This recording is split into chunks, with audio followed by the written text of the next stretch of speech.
Présentation de la complainte des filles de joie de Georges Brassens. Georges Brassens est né le 22 décembre 1921 dans le département de l'Hérault, en Occitanie. C'est un poète, chanteur, écrivain et auteur-compositeur français. Il a composé plus de 200 chansons, dont Les Amoureux du banc public. Comme c'est un auteur-compositeur, c'est donc le parolier de ses propres textes, dont la musique La complainte des filles de joie qui figure sur son album Le Temps, sorti en 1961. C'est une chanson qui parle des prostituées. Georges Brassens prend parti de celles-ci en les défendant face aux bourgeois. La chanson se place au point de vue des prostituées en évoquant les désagréments de cette activité.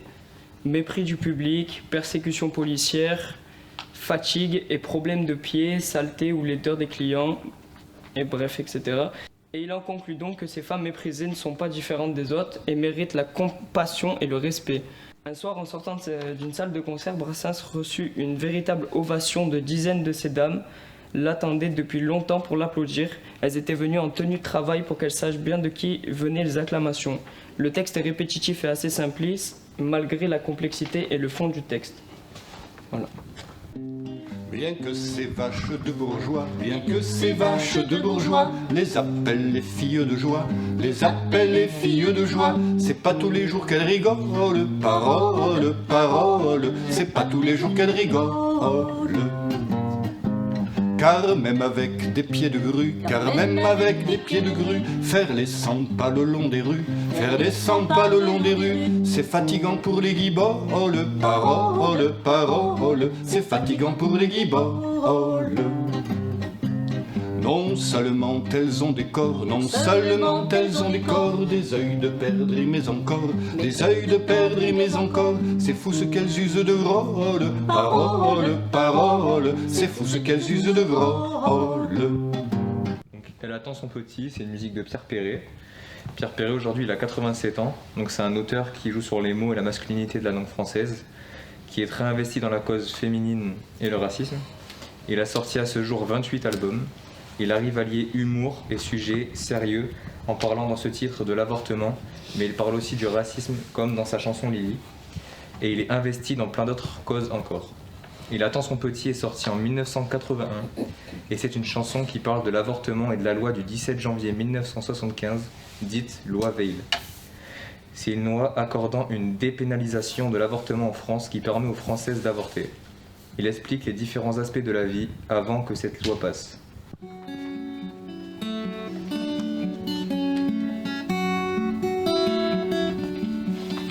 En l'année 75, une loi du Parlement permettait aux Françaises d'avorter librement. Adieu donc la gamine, que les matrones du quartier, sur la table la cuisine, charcutaient sans pitié. Mais tous les gens honnêtes, les sujets bien pensants, soulèvent des tempêtes ou le poing menaçant. Ces mêmes gens de bien qui vous traiteront plus tard la mère de putain et le fils de bâtard. Toi la femme cobaye, pauvre maman lapin, qui porte en tes entrailles ton 12e chérubin. Dans tes reins surmenés, sens-tu comme au beau jour ce frisson raffiné qu'on appelle l'amour. Laisse-les vivre pourtant, ce garçon ou cette fille, qui feront une grande famille de chômeurs à plein temps, ou l'un de ces petits héros qui ont les monuments parmi tous les enfants du docteur Ogino. Le titre Si j'étais un homme, sorti en 1980, composé par Jantel. Jantel est québécoise et enregistra son premier album intitulé Flèche en Amérique. Elle est compositrice et autrice de tous ses albums. Dans son premier album, elle sortait le titre Si j'étais un homme, qui fut un grand succès jusqu'en France, où elle gagna le prix de la meilleure compositrice de 1980 à Paris. Le titre Si j'étais un homme parle d'une femme qui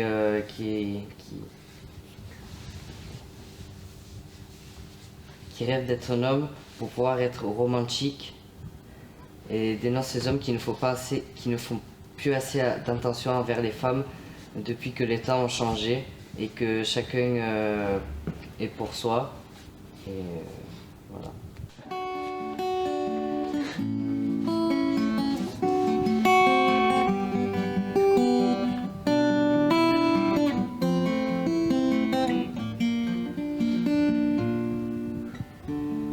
Moi si j'étais un homme, je serais capitaine d'un bateau vert et blanc, d'une élégance rare et plus fort que l'ébène.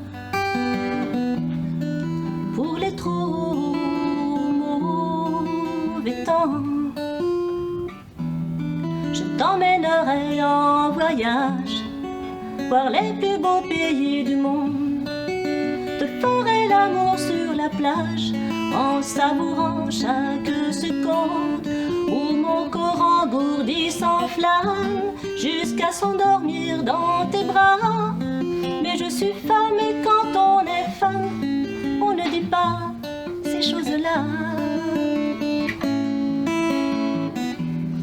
Je t'offrirai de beaux bijoux, des fleurs pour ton appartement, des parfums à vous rendre fou. Et juste à côté de Milan, dans une ville qu'on appelle Bergame, te ferai construire une villa. Mais je suis femme et quand on est femme, on n'achète pas ces choses-là. La femme et l'avenir de l'homme de Jean Ferrat, ou Jean Tenenbaum, je sais pas le dire, né le 26 décembre 1930 à Vaucresson et mort le 13 mars 2010 à Aubenas, et un auteur, compositeur et interprète français, auteur de chansons à texte. La femme et l'avenir de l'homme, album de Jean Ferrat sorti en 1975 du poète Louis Aragon. Dans son texte, Jean Ferrat dénonce la situation des femmes, on peut dire que c'est du féminisme à l'avance. Il dénonce la condition des femmes et pourquoi elles sont dans ces conditions, leur place dans la religion, ou le fait que ce soit les hommes qui créent les lois. Malgré ça, il dit que la femme est l'avenir de l'homme. Il dit il faudra réapprendre à vivre ensemble, écrire un nouveau livre, redécouvrir tous les possibles. On peut voir de l'espoir et des possibilités d'avenir. Dans cette musique, Jean Ferrat cite Aragon à plusieurs reprises. Le poète a toujours raison, de même pour le titre « La femme est l'égale de l'homme ». De même dans le titre « La femme est l'égale de l'homme ». Louis Aragon est un poète, romancier et journaliste français, militant communiste, né probablement le 3 octobre, on n'est pas sûr, 1897, à Paris, où il est mort le 24 décembre 1982.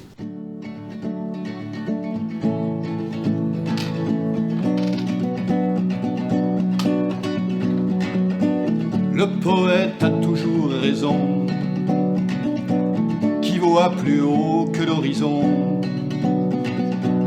et le futur est son royaume.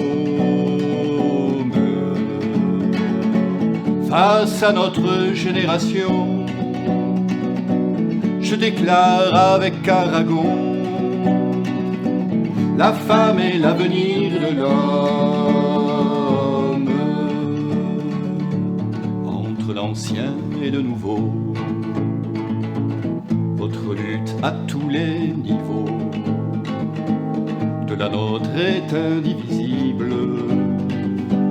Dans les hommes qui font les lois, si les uns chantent par ma voix, d'autres décrètent par la Bible.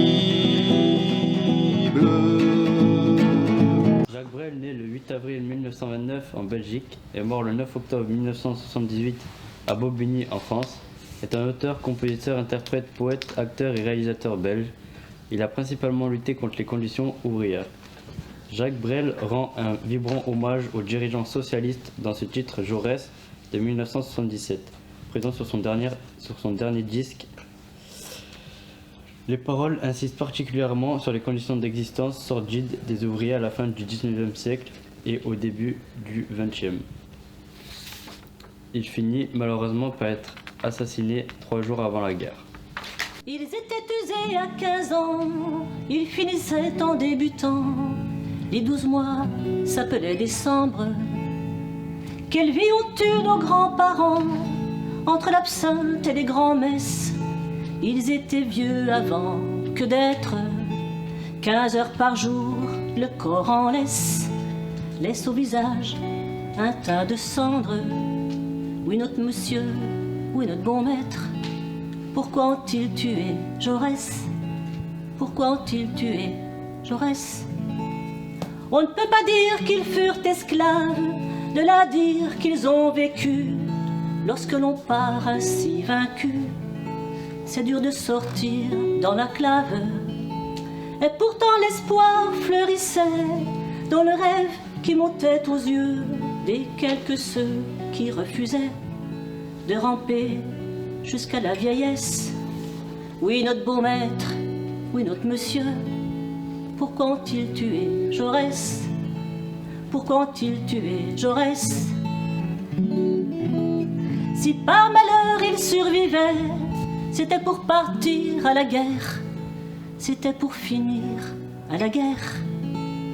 Aux ordres que des que sabreurs qui exigeaient du bout des lèvres qu'ils aillent ouvrir au champ d'horreur leurs 20 ans qui n'avaient pu naître, et ils mouraient à pleine peur. Tout miséreux, oui, notre bon maître, pourquoi ont-ils tué Jaurès? Pourquoi ont-ils tué Jaurès?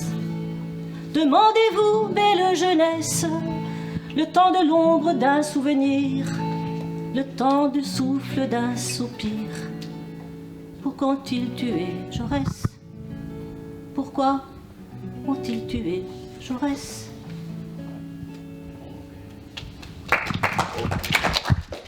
Alors, les musiciens qui seront derrière nous, vous nous présentez l'interprétation du Poinçonneur des Lilas. Le Poinçonneur des Lilas, qui est une chanson qui a été faite par, du coup, Serge Gainsbourg. Alors, le Poinçonneur des Lilas, c'est l'histoire d'une personne qui pratique le métier de poinçonneur, qui est l'ancêtre, en fait, des scanners de tickets dans la gare ou dans un métro ou dans une gare. À l'époque, c'était des vraies personnes, parce qu'il n'y avait pas de technologie. Et c'est l'histoire du quotidien de cette personne qui était pas ouf, on va dire. Il décrit comme quoi c'est un véritable enfer où qui se retrouve dans un trou 6 pieds sous terre où il doit faire des petits trous dans des tickets de métro, et il aime vraiment pas ce métier. Il rêve de partir de cette situation en quelque sorte. Et l'artiste va beaucoup jouer sur le mot trou, qui va être une sorte de gimmick dans la chanson, comme quoi, et qui va être un peu, comment dire, qui va faire des sortes de jeux de mots avec les petits trous en donnant plusieurs contextes différents avec. Du coup, cette musique a été composée par Serge Gainsbourg, qui est un pilier de la musique française en quelque sorte. Et c'est un artiste qui est quand même plutôt controversé parce qu'il fait des musiques un peu provocantes. Je suis le poinçonneur des lilas, le gars qu'on croise et qu'on ne regarde pas. Y a pas de soleil sous la terre, drôle de croisière. Pour tuer l'ennui, j'ai dans ma veste les extraits du Reader Digest. Et dans ce bouquin, y a écrit que les gars se la coulent douce à Miami.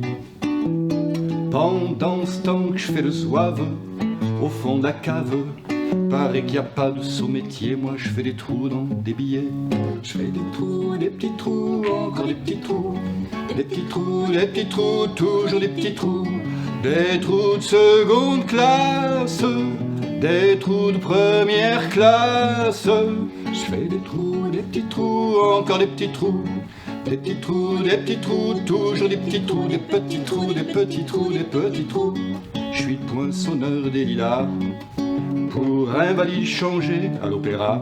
Je vis au cœur de la planète, y a dans la tête un carnaval de confettis, j'en amène jusque dans mon lit. Et dans mon ciel de faïence, je ne vois briller que les correspondances. Parfois je rêve, je divague, je fais des vagues, et dans la brume au bout du quai, un bateau qui vient me chercher. Pour sortir de ce trou, je fais des trous, des petits trous, des petits trous, toujours des petits trous. Mais le bateau se taille, et voit que je déraille, et je reste dans mon trou à faire des petits trous. Des petits trous, des petits trous, toujours des petits trous, des petits trous, des petits trous, des petits trous. Je suis le poinçonneur des lilas, arts et métiers directs par le Valois. j'en ai marre, j'en ai ma claque.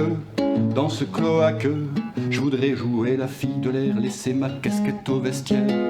Un jour viendra, j'en suis sûr, où je pourrai m'éclater dans la nature. Je partirai sur la grande route, coûte que coûte. Et si pour moi il n'est plus temps, je partirai les pieds devant. Je fais des trous, des petits trous, des petits trous, des petits trous, des petits trous, toujours des petits trous.